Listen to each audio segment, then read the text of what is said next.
بسم الله الرحمن الرحيم.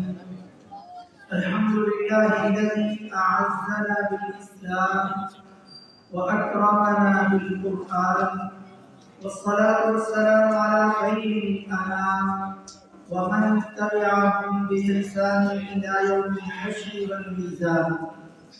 متبادل آج انشاءاللہ 30 سے پارے کی مضمون کا خلاصہ آپ کی خدمت میں پیش کرنے جا رہے ہیں، جس کا پہلا پوائنٹ ہے اللہ رب العزت نے تمام انبیاء کے بارے میں یہ ذکر فرمایا کہ وہ قابل احترام اور پاک شخصیات ہیں۔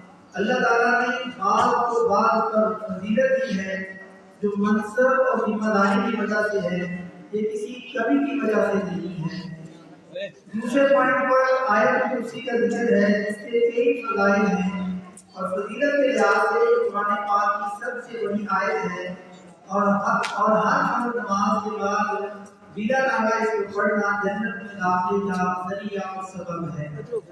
تیسرا پوائنٹ یہ ہے کہ اسلام قبول کرنے میں کوئی زبردستی نہیں، مگر قبول کرنے کے بعد جو اسلام کے احکامات ہیں ان پر عمل کرنا لازم فرض اور ضروری ہے۔ چوتھے پوائنٹ پر حضرت ابراہیم علیہ السلام اور نمرود کا واقعہ ہے اور ان کا مناظرہ کیا گیا، جس مناظرے میں نمرود ہار گیا۔ پانچواں پوائنٹ ہے مردوں کو کیسے زندہ کیا جائے گا۔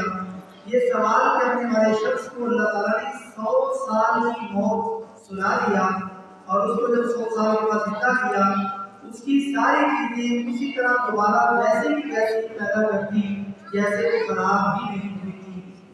چھٹے پوائنٹ پر خلق کے امتحان کے لیے حضرت ابراہیم علیہ السلام کے سوال پر اللہ نے 4 پرندوں کو ذبح کرنے اور پھر ان کو آواز دینے پر کہا کہ اگر ان کو آواز دیں گے تو مجھے کوئی آپ کی طرف آئیں گے۔ اس واقعہ کا ذکر کیا گیا ابراہیم علیہ السلام کے ایمان اور دل کے اطمینان کے لیے تھا۔ 7واں پوائنٹ یہ ہے کہ اللہ کے راستے میں خرچ کرو، ایک کے بدلے میں 700 ملے گا، یعنی 1 روپے کے بدلے میں اللہ 700 دے گا، مگر یہ ہمیں یقین نہیں آتا۔ اس پر یقین اور ایمان کو بڑھانے کی ضرورت ہے۔ 8واں پوائنٹ ہے احسان کر کے جتلانا، تانا نہ دینا۔ اگر آپ احسان کر کے جتلائیں تو اتنا بڑا گناہ ہے کہ اس کے بدلے میں آپ کو جہنم میں جانا پڑے گا، جیسا کہ صحیح مسلم کی حدیث ہے۔ آج آپ کسی کے پاس تھوڑا سا احسان کر کے پھر اس کو ہمیشہ جتلاتے رہتے ہیں، تانے دیتے رہتے ہیں، تو یہ اپنی نیکی کو ضائع کرنا ہے، ساتھ جہنم میں جانے کی بڑی بری ہے۔ 9واں پوائنٹ ہے کہ ضرورت مندوں کو قرض دیا کرو، اور یہ بھی صدقے کی ایک قسم ہے، مگر آج افسوس کی بات ہے کہ اگر آپ نے کسی کو قرض دے دیا ہے پھر آپ کا وہ دشمن بن جائے گا، آپ اس کے کبھی آپ کو واپس نہیں کرے گا۔ گویا کہ صدقے کی ایک قسم آج بہت حد تک اس وجہ سے کہ واپس ملے گا ہی نہیں، یہ ختم ہوتی جا رہی ہے۔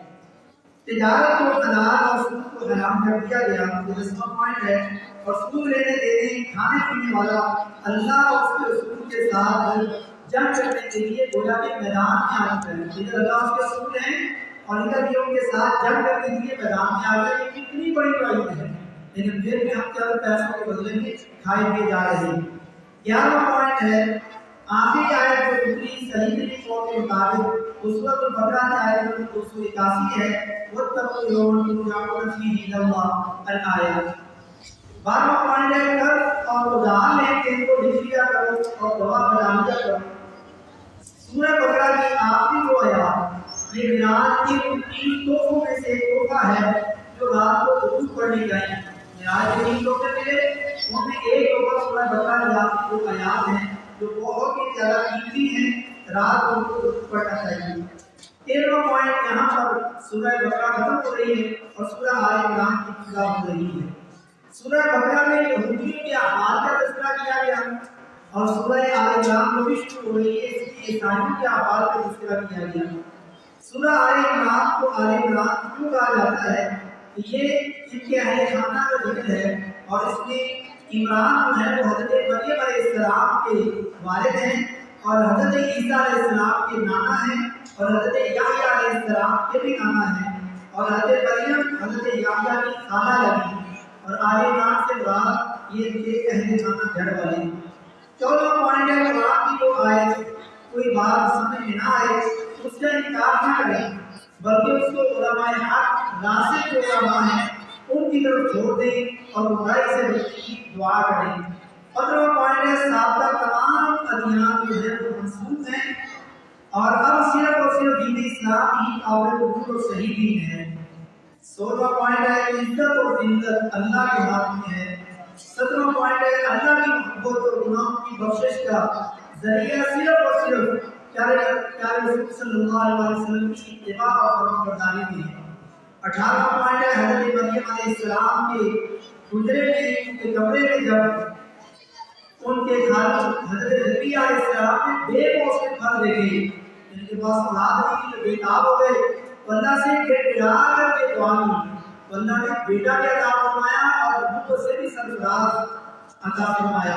یہاں پر بھی یہ غور کرنا چاہیے کہ آپ زندگی کے کسی حصے میں بھی کسی بھی دعا سے کبھی مایوس نہ ہو، اللہ رب العزت عطا کرنے والا ہے، اس کو پتہ ہے اس نے کب کیسے اور کس ترتیب سے عطا کرنا ہے، تو آپ مانگتے رہیے اور یقین سے مانگتے رہیے اور اس کا در کبھی نہ چھوڑیں۔ 19واں پوائنٹ حضرت عیسیٰ علیہ السلام کو اللہ تعالیٰ نے اپنا بندہ پیدا کیا اور لوگوں نے اس کو اپنا خدا یا خدا کا بیٹا سمجھا، اور یہ سمجھنے والے یہ سمجھ لیں کہ جو پیدا ہو وہ خدا نہیں ہوتا، اور ان کے عقیدے کے مطابق حضرت عیسیٰ علیہ السلام کو صلیب پر چڑھا دیا گیا اور جس کو صلیب پر چڑھا دیا جائے وہ خدا نہیں ہوتا، وہ کیسے خدا ہو سکتا ہے۔ 20واں پوائنٹ آج جب مسلمان حضرت زکریا علیہ السلام کے عقیدے سے سیکھے اور شادی کے 2-4 سال بعد اولاد نہیں ہوئی تو ڈر ڈر کے دھکے نہ کھائے، خالص اللہ سے مانگے، دل سے مانگے۔ 21واں پوائنٹ عیسائیوں نے دلائل نہ مانے، عیسائیوں نے جب دلائل نہ مانے تو اللہ رب العزت نے ان کو مباہلے کا حکم دیا مگر وہ بھاگ گئے۔ 22واں پوائنٹ ہے جھوٹوں پر اللہ کی لعنت ہے۔ اے مسلمان پھر تو لعنت کی کیوں کرنا چاہتا ہے، یہاں پر غور کرنے کی ضرورت ہے۔ 23واں پوائنٹ امت محمدیہ اور مسلمانوں کے جتنے بھی مسائل ہیں اگر وہ کسی چیز پر جمع ہو سکتے ہیں تو خالص توحید پر جمع ہو سکتے ہیں، شرک کو چھوڑنے پر جمع ہو سکتے ہیں، اور صرف محمد رسول اللہ صلی اللہ علیہ وسلم کی خالص اتباع جو صحیح احادیث کی روشنی میں موجود ہے ان دو چیزوں پر جمع ہو سکتے ہیں، ورنہ امت کسی بھی چیز پر جمع نہیں ہو سکتی۔ 24واں پوائنٹ حق کو نہ چھپائیں، جھوٹ اور سچ، صحیح اور غلط کو مکس نہ کریں۔ 25واں پوائنٹ ہدایت صرف اللہ کے ہاتھ میں ہے۔ 26واں پوائنٹ نبی کریم صلی اللہ علیہ وسلم، صحابہ کرام اور علماء کرام کا کام دلائل کے ساتھ حق کو سمجھانا، پہنچانا ہے، عمل کروانا نہیں۔ 25واں پوائنٹ 26واں تمام نبیوں سے وعدہ کیا گیا کہ نبی اکرم صلی اللہ علیہ وسلم جب تمہاری نبوت اور تمہاری زمین میں تشریف لے آئیں تو تم سب نے اپنی نبوت کو چھوڑ کر کے پیارے نبی صلی اللہ علیہ وسلم کے غلام اور امتی بن جانا ہے۔ 27واں پوائنٹ سیدھا سچا دین صرف اور صرف دین اسلام ہے۔ 28واں پوائنٹ ایمان لانے کے بعد، روشن دل میں آ جانے کے بعد جو حق سے پھر جائے تو اس میں اللہ کی، فرشتوں کی اور پوری دنیا کے لوگوں کی لعنت ہو۔ آخری پوائنٹ جو کفر پر پڑیں گے وہ زمین کے برابر کے اگر اللہ کو سونا دے دے تو وہ کافر کو نہ ہوگا، جس سے ہمیں پتہ چلا کہ اللہ نے کسی طرح کی رشوت نہیں کرتی۔ یہ ہم نے پیچھے پائے کے خلاصے کے یہ چند پوائنٹ آپ کے سامنے رکھے، اللہ مجھے اور آپ سب کو ان کو سمجھ کر کے ہم کی توفیق نصیب فرمائے تاکہ ہم قرآن پاک سنیں اور ہمیں سننے کا مزہ اور لطف آئے، کہ کیونکہ ہماری یہ مادری زبان نہیں ہے، عربی زبان ہماری مادری زبان نہیں، تاکہ ہمیں پتہ چلے کہ ہم کیا سن رہے ہیں۔ اللہ رب العزت ہمارا بیٹھ فرمائے، وما توفیقی الا باللہ۔